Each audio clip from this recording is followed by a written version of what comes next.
en las instalaciones donde el Ballet de Cámara de Jalisco lleva a cabo sus ensayos, sus puestas en escena, la escenografía, todo nos abriga en este maravilloso espacio, el cual, el Ballet de Cámara, se encuentra bajo la dirección de la maestra Lucy Arce. Esta noche es para nosotros un gusto, un privilegio, este olor a madera, estas barras, este lugar, estos cuadros que nos hablan de la historia. Y por supuesto con nosotros su directora Lucy Arce. Lucy, bienvenida. Hola, ¿qué tal? Muchísimo gusto de estar contigo, Malinali. El gusto es nuestro, ya te tuvimos anteriormente en alguna temporada, pero siempre el Ballet de Cámara tiene cosas frescas, cosas nuevas que ofrecer, tiene historia. Lucy, 43 años próximos a cumplir. A grosso modo, Lucy, porque decimos 43 y pues pareciera una edad, un tiempo. Son tantos momentos. ¿Cómo surgió Ballet de Cámara de Jalisco? En realidad éramos un pequeño grupo de bailarinas con muchas ganas de hacer cosas. Sí. Y en ese momento primero se acercó a nosotros el Departamento de Bellas Artes del Estado de Jalisco. No era Secretaría de Cultura, era Departamento de Bellas Artes. Y me ofreció que hiciéramos un grupo piloto dirigido por mí. Sí. Para hacer funciones por todo el estado de Jalisco y Guadalajara. Lo empezamos a trabajar con muchísimo gusto en el 80, pero después, por cuestiones típicas de política, nos dimos cuenta de que había un presupuesto que venía de fuera de México y que nos estaba otorgando a los bailarines. Sí. Y como éramos jóvenes y valientes, nos retiramos, pusimos nuestra renuncia del Departamento de Bellas Artes. Wow. Wow. Y en ese momento había llegado a Guadalajara FONAPAS, Fondo Nacional para la Cultura y las Artes, que venía de México como un organismo que no tenía que ver con el Departamento de Bellas Artes y que de alguna forma le cayeron bien las jovencitas y jovencitos valientes que habían puesto una renuncia. Que son muy necesarios. Y que estaban ahí y dijeron, a ver, calma, calma. Sí. No se preocupen, nosotros los vamos a apoyar. ¡Qué alegría! Y que no era con un salario para bailarines, pero con apoyo con producciones y con, de alguna manera, un acercamiento con maestros y bailarines de la Compañía Nacional de Danza. Maravilloso. Que fue maravilloso en su momento también. Y por el tiempo que duró FONAPAS en Guadalajara. Sí. Porque después ya se fueron también. Pero de esa forma logramos poder hacer producciones, las primeras producciones del Ballet de Cámara de Jalisco como compañía independiente. ¿Cuál fue la primera producción del Ballet de Cámara? La primera producción del Ballet de Cámara fue, qué buena pregunta, fue una gala. Sí. Lo primero fue una gala en donde presentábamos coreografías mías y algunas otras de repertorio. Y yo hice una coreografía sobre un concierto de Vivaldi, y un pas de deux con música de Prokofiev, la sonata de cello y piano de Hermoso. Prokofiev, y que pues en ese momento eran cosas que no se conocían en Guadalajara. Sí. Y teníamos también al final una coreografía de un jazz de un compositor alemán en ese momento, más unido a pas de deux de Arlequinada, Gran Pas de Quatre, o sea, números más de repertorio. Esa fue la primera gala del ballet. Sí. Tuvimos este acercamiento con maestros de la Compañía Nacional que venían a ayudarnos y apoyarnos, por lo menos poco tiempo antes, 2 semanas antes, algo así. Pero aún así, enriquecedor. Pero aún así era enriquecedor y lográbamos tener ese apoyo. Después empezamos a invitar a bailarines de la Compañía Nacional, Sí. Sigmund Shostak y Darius Blayer, más tarde Cuauhtémoc Nájera. O sea, todos venían a bailar con nosotros porque aquí había muchas bailarinas de calidad, pero teníamos, como siempre, pocos bailarines porque no se dedicaban a eso. Y reforzaban. Entonces reforzábamos con ellos. Después hicimos Carmen, con una coreografía de Guillermo Valdés. Más adelante Don Quijote completo, en 3 actos, que fue la primera vez que se presentó en toda la República Mexicana. ¿Ese fue el primer ballet completo del Ballet de Cámara de Jalisco? Sí. El Quijote. Don Quijote. Y bueno, y la Carmen de Guillermo. Y de ahí empezamos. Cada año, y digo, muchas funciones en aquel momento, el público era diferente. Ya. Era otro. Realmente éramos muy pocos bailarines, con trabajos llegábamos a 20 a veces en funciones. Y increíblemente que con 20 bailarines llenábamos a veces 4 funciones en Teatro Degollado. Había un público sediento Había un público sediento del arte y del ballet que, como en realidad había muy pocos espectáculos, Sí. o sea, de gran formato, venía una vez cada 80,000 años el Bolshoi. Y eran los 80,000 años. Sí, sí, pero bueno, entonces sí había un público ávido de ver este espectáculo y lográbamos tener funciones llenas Sí. con esto. Y así, poco a poco, realmente te puedo decir que ahora en junio, que cumplimos 43 años, no ha habido un solo año en que no hayamos tenido una preproducción. De los 43, Maravilloso. sin parar. A veces 2, 3 producciones, pero por lo menos siempre, aún en pandemia, logramos hacer funciones. Ahora, dentro de tus temporadas, obviamente no sé cuál sea tu visión como directora, pero tenemos lo que es el repertorio clásico, pero esta propulsión y este llamado natural a la evolución de la danza, ¿cómo equilibras tus programaciones? ¿Cómo, como directora artística, decides por dónde irte? Yo creo que es meramente intuitivo de mi lado. Siempre me ha encantado la coreografía. Hacer coreografías y hacer cosas nuevas para mí es lo que me mantiene mi vida. Y aún ahorita todavía quiero hacer más cosas nuevas. Sí. Por supuesto que ayuda muchísimo y que me comparo con otros directores a que he visto muchísimo. Sí. Sí. En que siempre he estado en contacto con otras agrupaciones, con otras compañías de aquí, del extranjero, y que te das cuenta de cómo va evolucionando y de que no te puedes quedar atrás, ni te puedes quedar parado.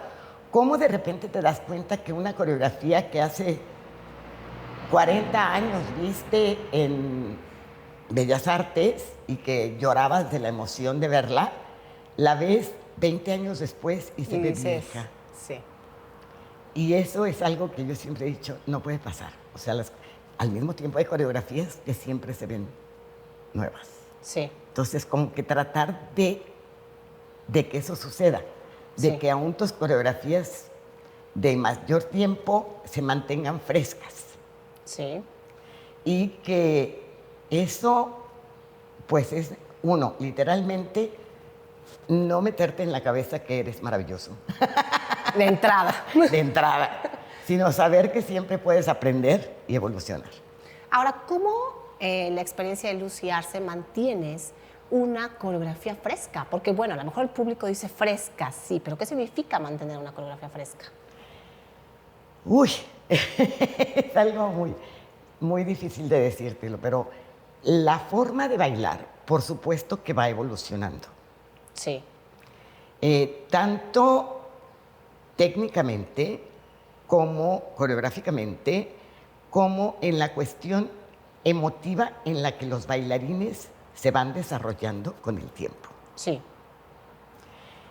Una coreografía ya no puede ser clásica, de repertorio, ya no puede bailarse igual ahorita que hace 50 años. No, o que hace 40, que hace 20, que hace lo que sea. Claramente. Pero sí hay compañías que lo siguen haciendo igual.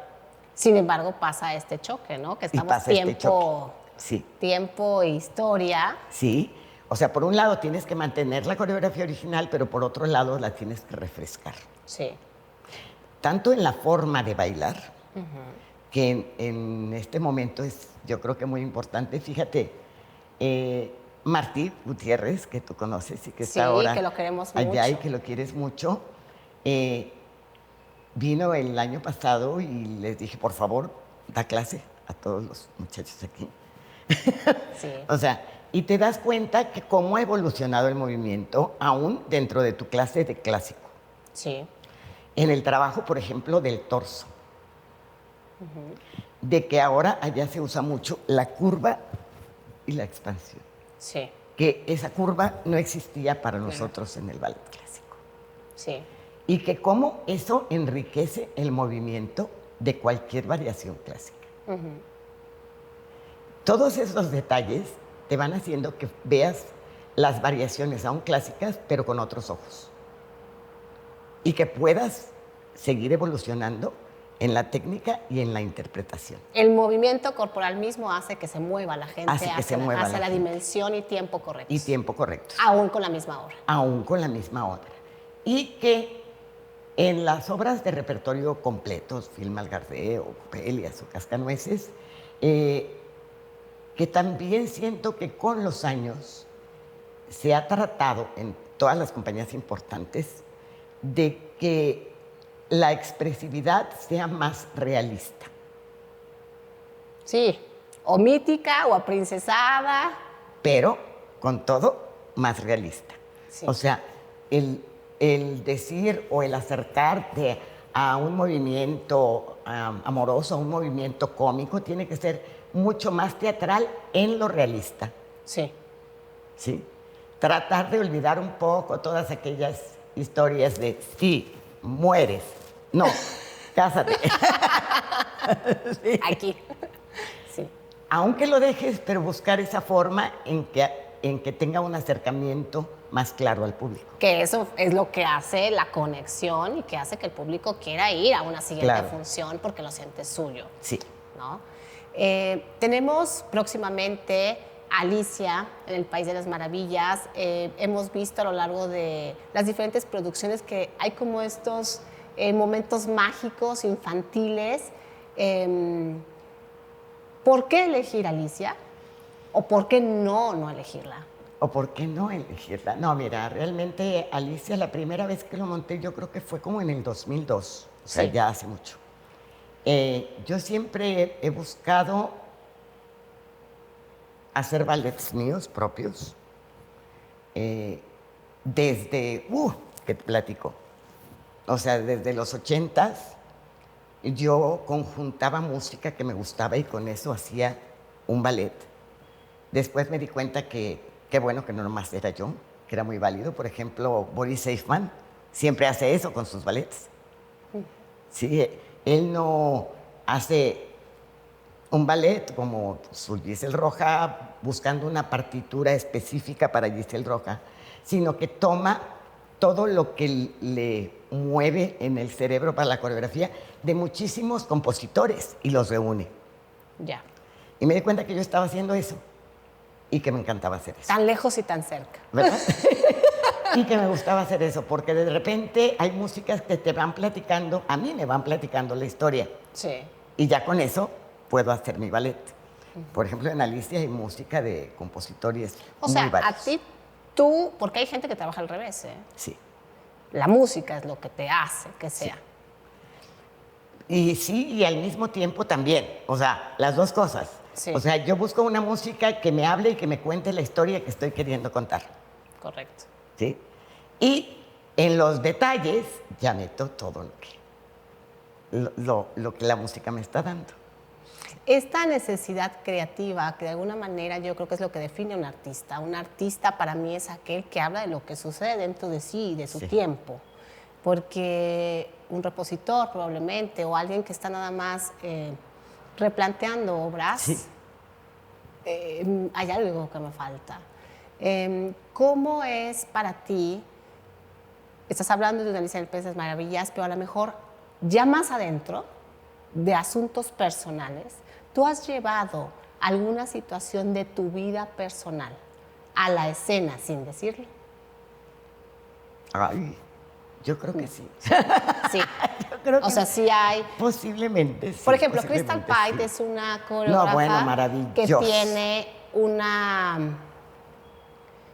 no sé si llamarlo, pero un entretramado tan profundo, tan místico y al mismo tiempo tan gentil y tan cercano a ti. Es Sí. una combinación Muy extraña, pero pero siempre ella es una siento que me es habla genio. de ella. Es genio la mujer. O sea, ahí estamos En ligas mayores. En ligas mayores. Pero aún así, esas ligas mayores nos inspiran y nos mueven. Claro.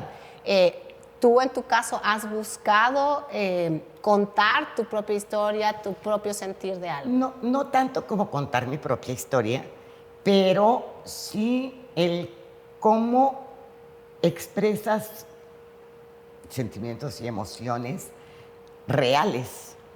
Reales. Reales, o sea, no buscarlo No. en lo... No, o sea, que venga realmente de algo real, de una vivencia, de cómo expresarías Tal o o cual circunstancia, Ok. ¿sí?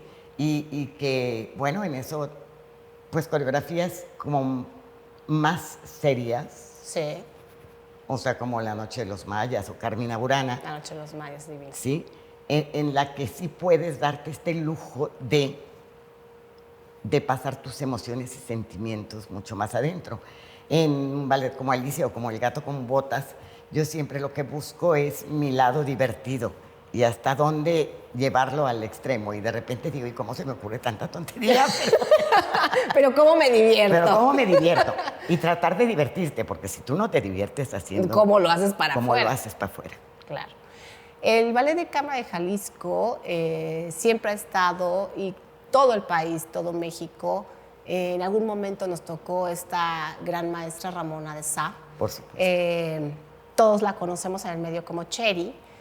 Para la gente que en algún momento no pudo tener contacto o simplemente es la primera vez que escucha su nombre, de origen cubano, la quinta joya del ballet cubano prácticamente, que por cuestiones de acuerdos viene a México y transmite a cantidad de generaciones, dicho muy resumido, a cantidad de generaciones su conocimiento.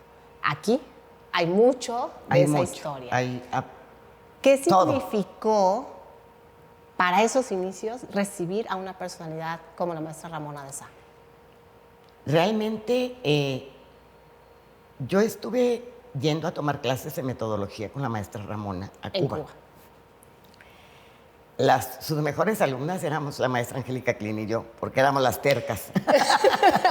¡Qué raro! ¿Cómo? Sí, otra vez, explícanos. Sí, hasta que quede claro. Hasta que quede claro. Y pues de ella aprendimos literalmente todo. Yo creo que... Tú te debes a la maestra Ramona. Yo me debo metodológicamente, definitivamente a la maestra Ramona de Sá. El día que falleció y que pedí un aplauso tanto allá en Ballet de Jalisco como aquí, dije, no tienen idea de lo que le deben a esta señora.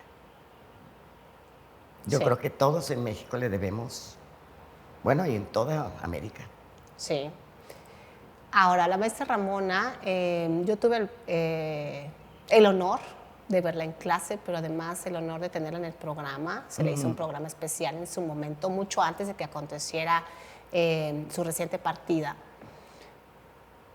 Los ojos de la maestra Ramona eran los ojos de la maestra. Sí. Ella siempre estaba muy preocupada por el lenguaje de las manos, Sí. por los detalles, por las pequeñas cosas.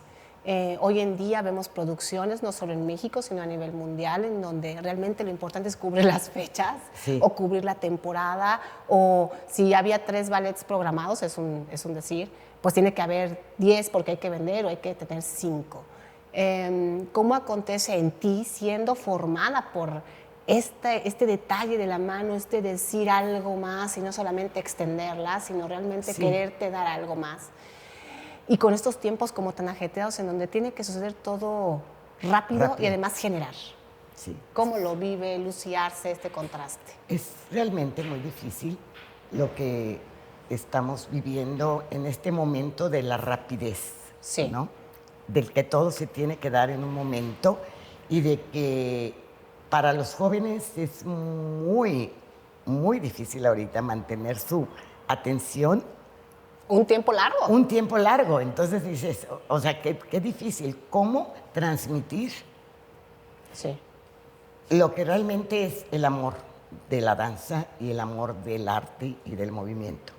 Yo creo que Ramona, que es, como tú dices, era una joya, era la quinta joya, aportó a todos sus alumnos esta calidad y cualidad en el movimiento que está muy perdida y que cada vez se pierde más, precisamente por esta rapidez en la que vivimos y en que lo que importa es que saques el paso. Porque hay función mañana. Porque hay función mañana, en que saques el paso. Pero no es el paso. Si el paso no tiene un fondo, tampoco es un paso.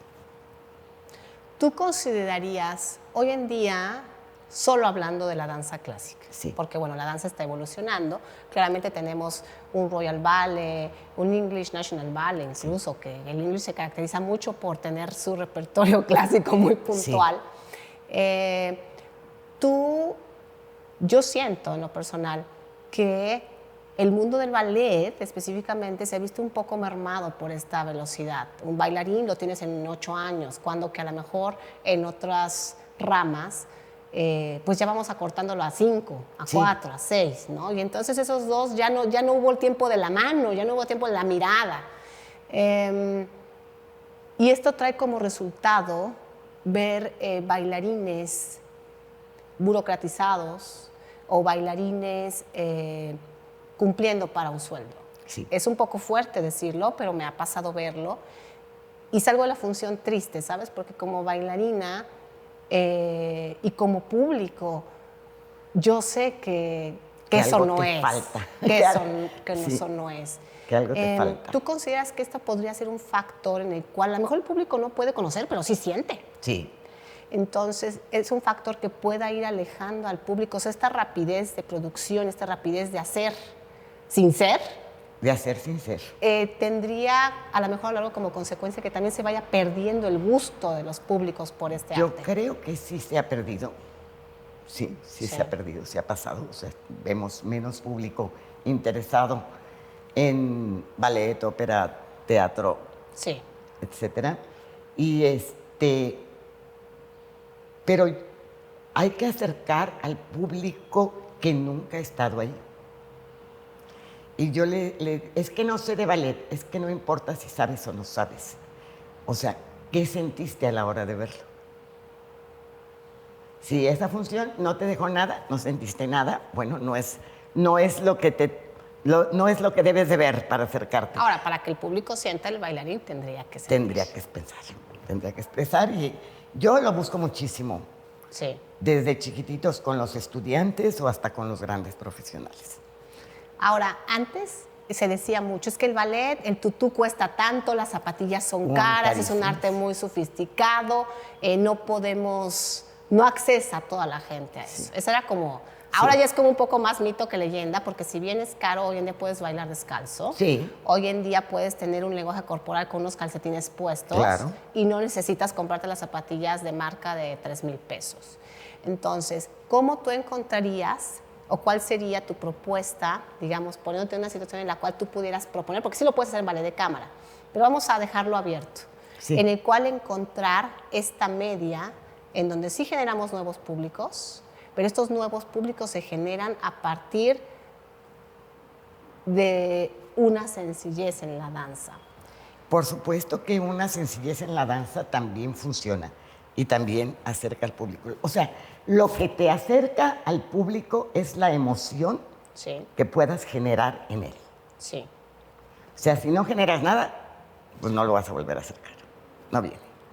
Yo cuando trabajé también como funcionaria pública, sí, que a veces nos mandaban compañías de la República Mexicana a un festival y yo quería meter a toda la gente a que la viera. Luego yo veía la función y decía, mejor los voy a sacar porque no van a volver. Sí, no, ya casi que decía, no, mejor salgan. Sí. Vamos a ver otra. Vamos todos afuera. Ahora todos adentro.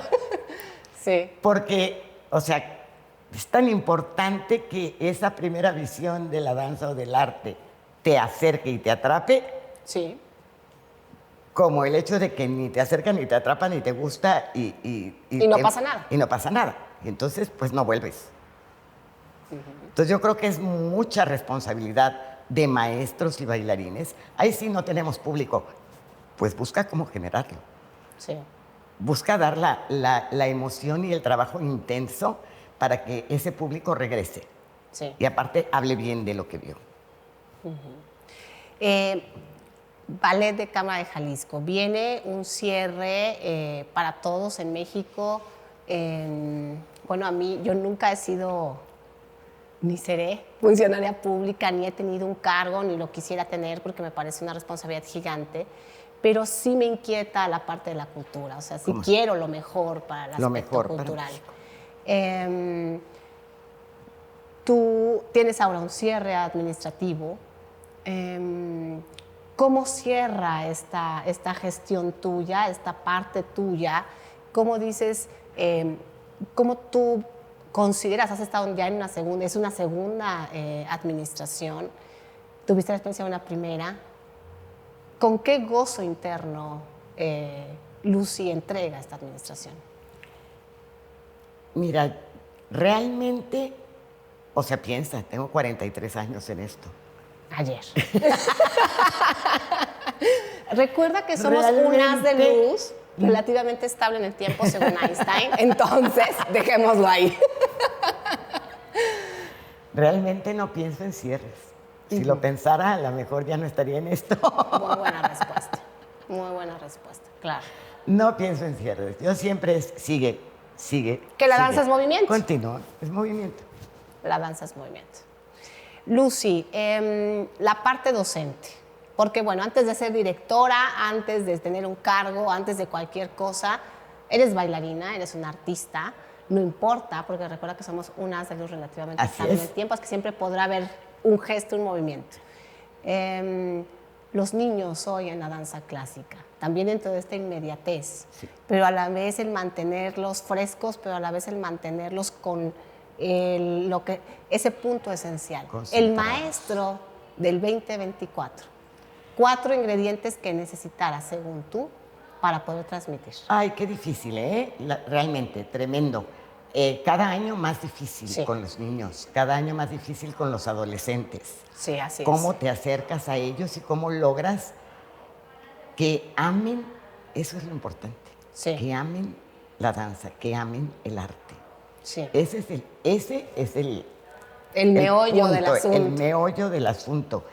Y bueno, en primer lugar, paciencia. Yo sí tengo paciencia, sí, con los chiquitos. Segundo, trato de que, por ejemplo, si tenemos una coreografía ahorita con unas almejitas. Almejitas.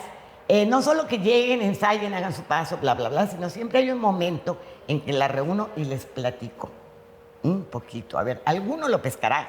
Sí, claro. ¿Sí? O sea, en que los trates más como humanos y como artistas, para que ellos sientan esto nada más, no de que vinieron a hacer ton du plié 80 veces y 8 sautés, sino de que realmente están haciendo algo, están tratando de hacer arte. Que es un arte lograr ese equilibrio, ¿eh? Sí. Literal. Pero es importante, yo creo, que no solo vengan a su clase y sientan que es la rigidez del movimiento y de la técnica, sino que puedas lograr que ellos entiendan que están tratando de hacer un arte. Sí. Sí.